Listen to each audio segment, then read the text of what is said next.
2021년 10월 21일 지금 보이는 이 로켓의 정식 명칭은 KSLV-2 통칭 누리호라고 불리는 녀석입니다. 오늘 이곳에는 하나의 공통된 목적을 달성하기 위해 정말 많은 사람들이 모여 있습니다. 그 목적은 바로 우주를 향해 이 누리호를 정확하고 안전하게 발사될 수 있도록 하는 것입니다. 이 발사가 성공한다면 대한민국은 세계에서 7번째로 궤도 위에 위성을 올려놓을 수 있는 능력을 보유한 국가가 됩니다. 오늘 저는 그 역사적 시험 장소에 와 있습니다.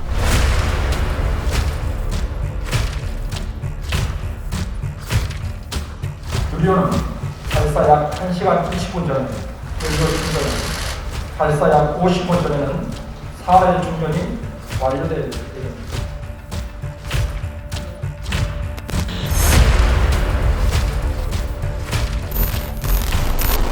본래는 우주과학관으로 운영되는 이곳은 오늘 관계자와 방송사, 경찰, 군인 등의 사람들 이외에는 진입조차 할 수 없는 곳입니다.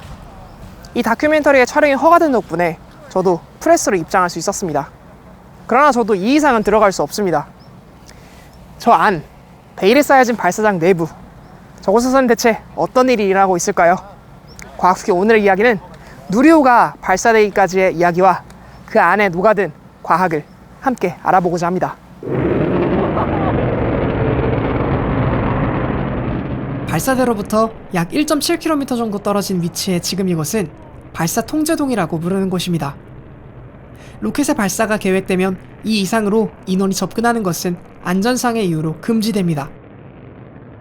오늘 계획된 시험은 누리호 1단에 연결될 로켓 엔진 4대와 완벽히 동일한 모델을 이용해 기기가 제 성능을 잘 발휘하는지를 확인하는데 그 목적이 있습니다. 3단으로 구성된 누리호에는 총 6개의 엔진이 탑재됩니다. 이들 중 로켓의 가장 끝단에 탑재되어 마지막 연소를 진행하는 7톤 엔진을 제외하면 모두 75톤급의 강력한 액체 엔진으로 이루어져 있습니다. 실물로 보면 이렇게 생겼습니다. 그러나 우리나라가 처음부터 보시고 있는 엔진과 같은 로켓 기술의 기저들을 개발할 수 있었던 것은 아닙니다. 사실 우리나라의 로켓 개발 역사는 그렇게 길지 않았습니다. 불과 약 35년밖에 되지 않았죠. 1987년 오늘날의 한국천문연구원인 천문우주과학연구소의 제안을 시작으로 1990년 역시 오늘날의 한국항공우주연구원인 한국항공우주연구소가 설립됨으로써 본격적으로 우리나라는 독자적인 로켓 개발을 위한 준비를 오늘날까지 이행해 왔습니다. 이러한 노력의 최초 결과가 1993년 10월에 쏘아올린 KSR-1이라는 이름의 1단형 고체 과학 로켓입니다. 로켓이 도달한 최대 고도는 약 75km. 이 고도는 비행기가 유영하는 고도의 약 7배에서 8배 정도 되는 높이입니다. 로켓의 목적은 한반도 상공의 오존층 관측, 로켓이 발사되는 동안 기체가 안정할 수 있는 기술의 확보, 그리고 로켓의 성능에 관한 자료 수집이었죠. 두 번의 발사 모두 성공적으로 마쳤습니다. 같은 해 11월 KSR-1의 뒤를 이어 곧바로 새로운 로켓의 개발이 이루어집니다. KSR-2로 명명된 이번 로켓의 한글 명칭은 2단형 고체 과학 로켓. 이 로켓이 KSR-1과 결정적으로 달랐던 점은 2단으로 분리된다는 점, 그리고 페이로드 페어링이라고 불리는 로켓의 노즈부를 개방하는 기술이었습니다.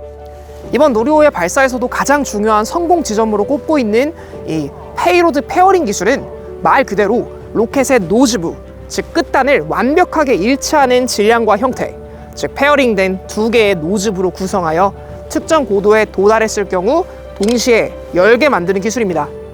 언뜻 보면 아무것도 아닌 것 같은 이 기술. 그러나 이 기술은 제대로 구현되지 않는다면 발사 전체를 실패에 이르게 만들 수도 있는 핵심 기술들 중 하나입니다. 완벽하게 동일한 속도로 분리되지 않는다면 뉴턴의 2법칙과 3법칙에 의해 예상치 못한 힘에 불균형이 발생할 가능성이 있기 때문이죠. 실제로 2009년 8월에 진행되었던 KSLV-1 나로호 1차 발사가 실패한 주요 이슈가 바로 이 페어링 기술의 오작동에 의해 기체가 균형을 잃었기 때문이죠. 이 KSR-2 역시 두 번의 발사 모두 성공적으로 끝났습니다. 그러나 1997년에 이행된 첫 번째 발사에는 약간의 문제가 있었는데, 그것은 바로 발사 자체에는 큰 문제가 없었으나 기체가 날아가던 도중 통신이 두절되는 바람에 데이터 수집을 제대로 이행하지 못했다는 것이었죠. 2차 발사 때는 이를 보완하여 데이터까지 잘 수집했습니다. KSR-2로 도달한 최대 고도는 약 137.2km. 지구에서 가장 높은 산인 에베레스트의 약 15배에 달하는 이 고도는 우주로부터 날아오는 X선을 관측할 수 있는 수준의 고도입니다. KSR-1으로 1단, KSR-2로 2단. 본래의 계획이라면 이 KSR-3는 3단 로켓을 목표로 했었어야 합니다. 그러나 당시 대외적인 상황과 고체 연료로부터 액체 연료로 교체하는 동안에 기술을 확보하는 등의 다양한 이슈들로 인해서 핵심 기술만을 탑재한 형태의 1단 로켓으로 계획을 선회합니다. 이 1단 로켓에 앞으로 만들어질 원대한 계획들의 기술들을 테스트하기로 그렇게 결정한 것이죠. KSR-3가 도달한 최고 고도는 약 42.7km, KSR-2에 비하면 낮은 고도입니다. 그러나 이 로켓을 통해 우리는 30톤급의 액체 엔진 구성품을 개발할 수 있는 능력을, 종합 발사체를 어떻게 쏘면 안정적으로 발사할 수 있는가에 관한 기술을, 발사체 시스템을 설계하는 종합적인 기술을 배울 수 있었습니다. 이로써 인공위성을 지구 저궤도에 올리기 위한 기술들이 점점 하나의 자리로 모이게 되었습니다. 그리고 드디어 2009년 나로우가 등장했죠. KSLV-1, 통칭 나로우는 100kg급 소형 위성을 지구 저궤도에 실제로 위치시킬 기술이 집약된 대한민국 최초의 위성 탑재형 우주 발사체입니다. 총 3번의 발사, 그리고 뼈아픈 2번의 실패 끝에 2013년 1월 최종적으로 나로 과학 위성을 지상 300km라는 기존과는 비교할 수 없을 높은 위치이자 위성을 운용할 수 있는 저궤도에 진입시키는 데 성공했습니다. 중량 140톤, 2단으로 제작된 이 로켓은 추력 170톤급의 러시아 액체 엔진 RD-151 1기 엔진의 1단, 추력 8톤으로서 최종 단의 궤도 진입을 위해 사용되는 국내 기술로 개발된 고체 연료 엔진 KM의 2단이 사용되었죠.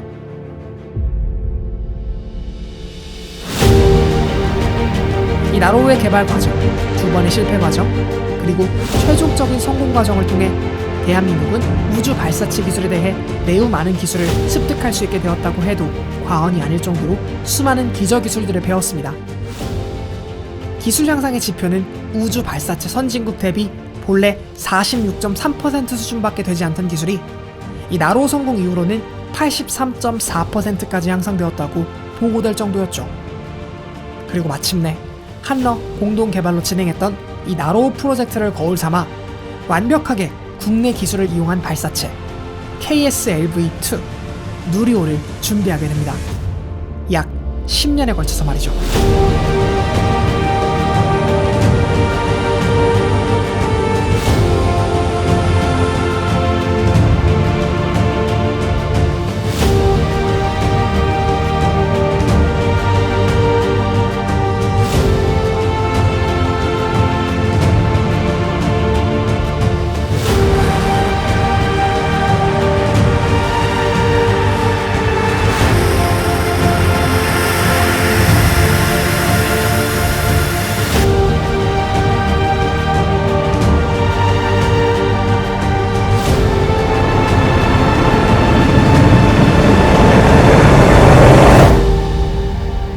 탑재체를 실은 발사체의 구성과 발사 과정, 발사가 일어나는 동안의 통신 기술 및 발사대 기술, 반분리, 자세 지역, 종합 발사체 운용 기술 및 관제 기술 등 인공위성의 저궤도에 필요한 모든 기술은 이제 하나의 목표를 향해 나아가게 되었습니다. 과연 순수하게 우리나라의 기술만을 활용해 저 우주로 진출하여 다양한 시도들을 이행할 수 있을까? 가장 먼저 우리가 목표로 하는 것은 바로 저 위에 있는 인공위성들의 서식지일 것입니다.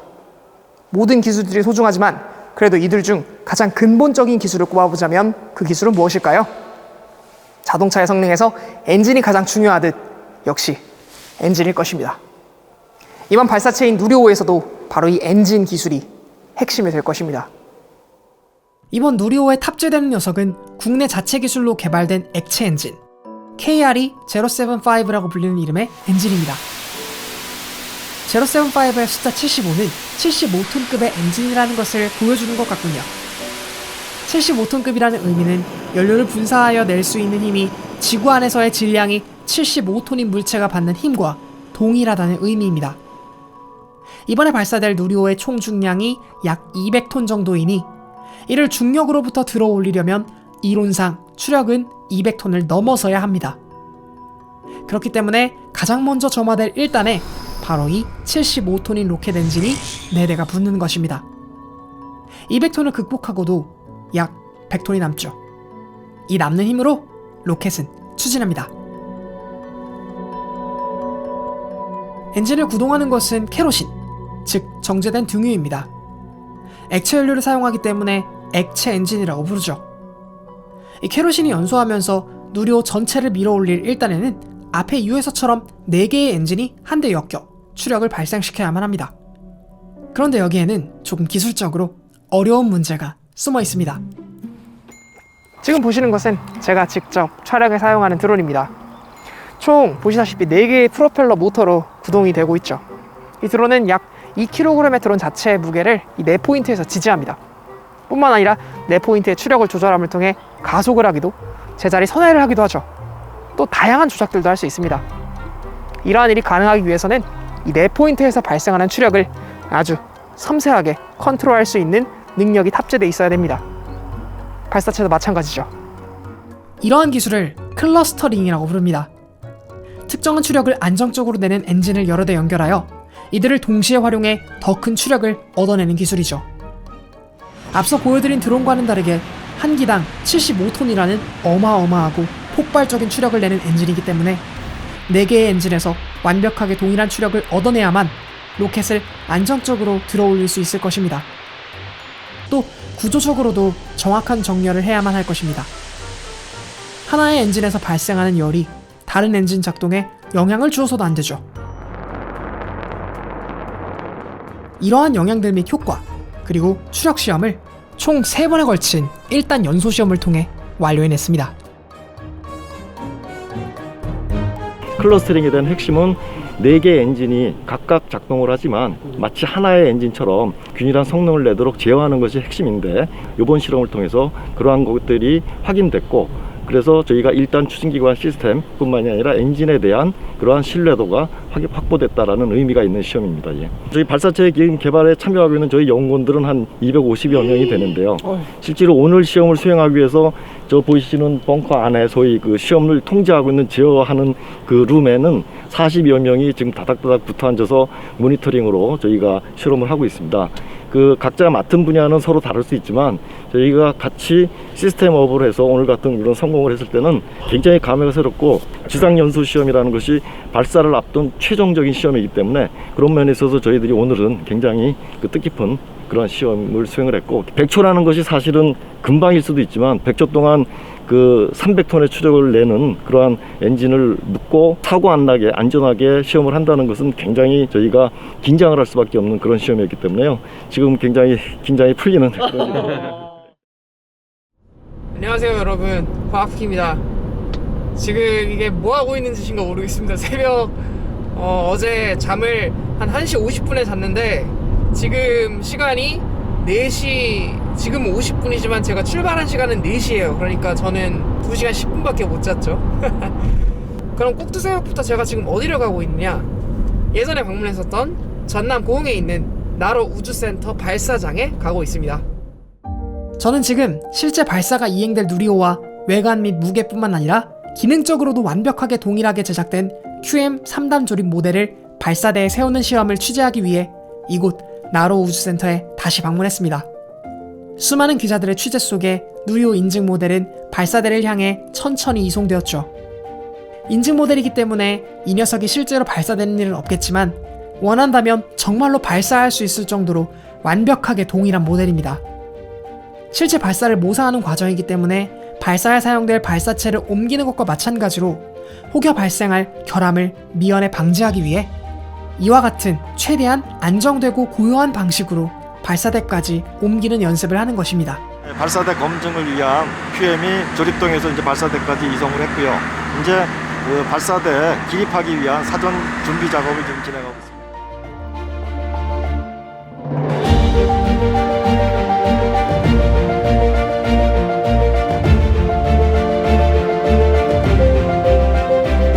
보시는 바와 같이 녹색을 띤 아주 거대한 타워를 확인할 수 있는데요.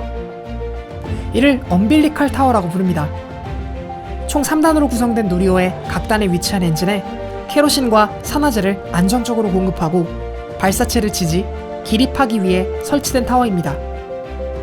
발사체가 이륙할 때는 지상 설비와의 간섭을 피하기 위해 지상 고정 장치와 같은 보조 장치, 상단 엄빌리컬 접속 장치 후퇴 기능 등이 탑재되어 있죠. 어려운 용어라 머리가 아파오지만 발사를 돕는 기능이라고 생각하면 될 것 같습니다.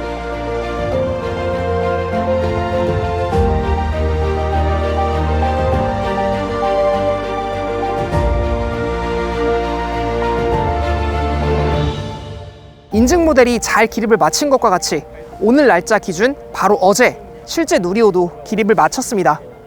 이제는 발사를 기다리고 있는 중이죠. 지난 나로호 대비 훨씬 큰 추력을 목표로 훨씬 높은 곳을 향해 날아오를 누리호이기 때문에 그만큼 추진을 위한 연료 공급량도 약 3배나 많아졌습니다. 발사체가 발사된 이후에 열을 식히기 위한 냉각수도 지난 나로호 대비 2배나 많이 준비했죠. 엄빌리컬 타워가 있다는 점도 지난 발사와 결정적으로 다른 점입니다. 이처럼 더욱 높은 곳, 예상하기로는 상공 약 700km의 위성을 보내기 위해서는 더욱 진보된 그리고 개선된 기술들이 필요합니다. 그러한 기술을 국내 독자적으로 노력하고 연구하여 그 성과를 이뤄냈다는 것은 고무적입니다. 이제 그 성과를 실험하기까지 얼마 남지 않았다는 게 믿기지가 않네요. 오늘까지 점검된 내용으로 봐서는 기술적으로 큰 문제 없이 잘 진행이 됐고 발사관리위원회에서 최종적인 발사를 검토를 하게 됩니다. 지상 날씨뿐만이 아닌 고공풍에 대한 여러 가지 분석과 우주 물체 회피 기동 등 여러 가지 부분들을 분석 검토해서 최종적인 발사 계획을 확정질 예정입니다. 현재 누리호는 발사대로부터 반경 약 3km, 접근 불가능한 상태로 발사가 진행되도록 예정되어 있습니다. 해당 육상 전 영역은 통제가 진행되고 있습니다. 마찬가지로 길이 78km, 폭 24km의 외나로도를 기준으로 동쪽으로 약간 치우친 남쪽 방향의 해상 전역이 통제가 진행되고 있죠. 당연히 발사의 메인 무대인 공역도 통제됩니다.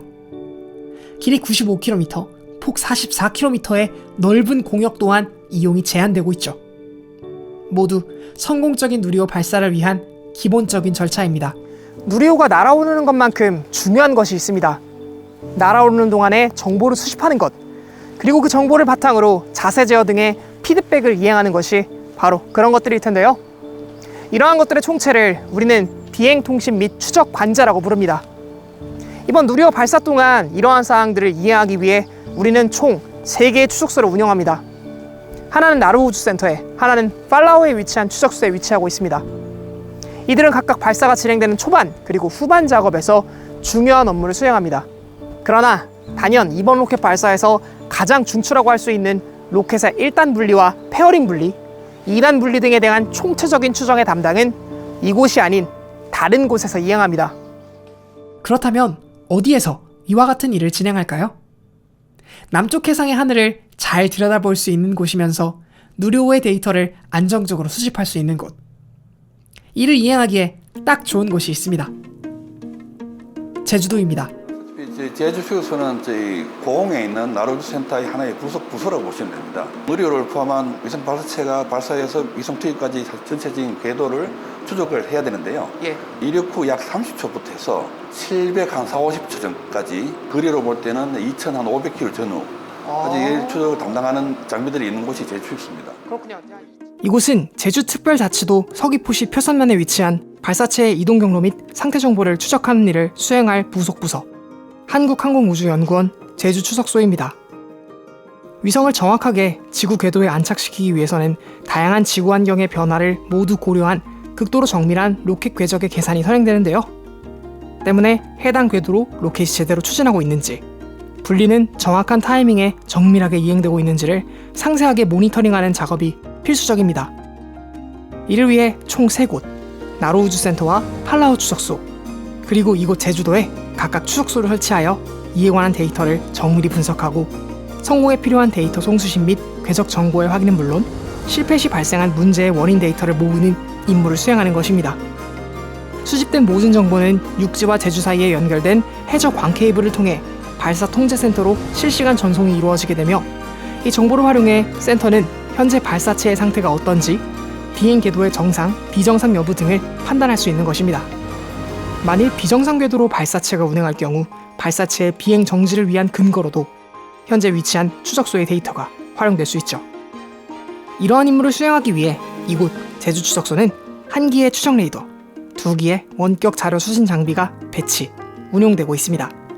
각각 발사체의 궤도를 추적하는, 그리고 상태 정보를 수신하는 임무를 수행하는 장비들이죠. 원래 나로 우주센터 같은 경우는 아주 초기 그것만 담당하고 팔라우 추적소 같은 경우는 마지막 공격만 담당하고 제 추적소가 그 나머지 전 구간을 거기 담당한다고 보시면 됩니다. 그래서 추적의 관점에서 볼 때는 제 추적소가 가장 중요한 장소라고 보시면 됩니다. 가장 긴 시간 동안 가장 주요한 임무를 담당하는 추적소라고 볼 수 있겠군요. 그렇습니다. 이 장비들이 발사체의 곁을 지켜보는 눈과 귀가 되어 발사체로부터 정보를 수집하는 것, 이 또한 성공적인 발사의 핵심 요소인 것입니다. 이로써 발사를 위한 모든 준비가 완료되었습니다. 지금 현재 발사체가 실패하는지 성공하는지에 대해서 국민들이 관심이 굉장히 많아요. 기분이 어떠신가요? 한마디로 말씀드리면은 뭐 진인사 대천명이라고 저희들이 할 수 있는 최선을 다해서 예. 모든 분야에서 각자 맡은 데서 최선을 다하고 혹시라도 실수한 부분이 없는지 또 서로 빠뜨린 부분이 없는지를 지금 점검을 해서 마지막 단계까지 준비를 하고 있고, 다만 한 가지 우려스러운 거는 물론 성공이 중요합니다. 그렇지만 결코 발사라는 것이 물론 홍보도 중요합니다만 한 번의 이벤트성이라기보다는 그동안 해왔던 것에 대한 결과를 확인하는 과정이기 때문에 그렇게 봐주시면 고맙겠습니다. 실패하는 발사를 위해서 준비를 하진 않고 최선을 다해서 성공을 위해서 저희들이 노력을 하고 있고, 그래서 최대한 노력한 만큼 좋은 결과이기를 기대해 봅니다. 약 250명의 과학자들과 기술자들, 그리고 그 안에서 우주산업과 우주계획의 일환으로서 본 기술 개발과 지원에 참여하는 약 300여 개의 기업들, 국내 독자 기술 개발에 필요한 핵심 부품을 개발하기 위해 특별히 더욱더 조력하고 있는 주력 참여 30기업들, 그리고 이 기업에 해당 사업으로 투입된 인력 500명 및 이에 사용된 산업체의 재원 약 1조 5천억 원. 혹자는 이를 두고 터무니없고 쓸데없는 노력이라고 비난할 수도 있을 것입니다. 그러나 역사를 통해서 우리가 분명하게 볼 수 있는 것은 진보된 과학기술의 보유는 곧 힘, 국력으로 이어진다는 것입니다. 우리나라는 이제 더 높은 곳을 향한 준비를 합니다. 세계에서 7번째 독자적으로 위성을 쏘아 올릴 수 있는 기술을 보유한 나라, 근미래에 도래할 우주 개척 시대 속에서 우주 정거장의 항로를 닦아낼 수 있는 나라, 우주 개발에 함께할 수 있는 나라로서의 준비를 말입니다. 우주 발사체의 엔진을 개발할 수 있고 대형 추진체의 탱크를 제작할 수 있으며 이것을 독자적으로 쏘아 올릴 수 있는 발사대를 건립할 수 있고, 이제는 그 독자적 기술을 모아 위성을 쏘아 올리고자 합니다.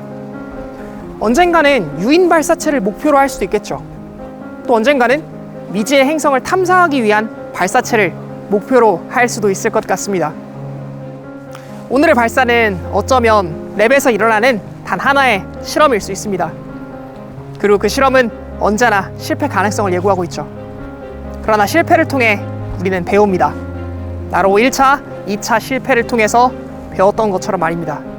만약 오늘의 발사가 실패한다면 실패를 통해 배울 것이고, 성공한다면 더 나은 성공으로의 발판을 만들 수 있게 될 것입니다. 이러한 실패와 성공에 대해서 우주개발의 선도기업인 스페이스X의 CEO 일론 머스크는 이렇게 이야기했습니다. 정말 중요한 일이라면 역경이 닥쳐도 그 일을 계속해야 한다 라고 말이죠. 과학후키였습니다. 감사합니다.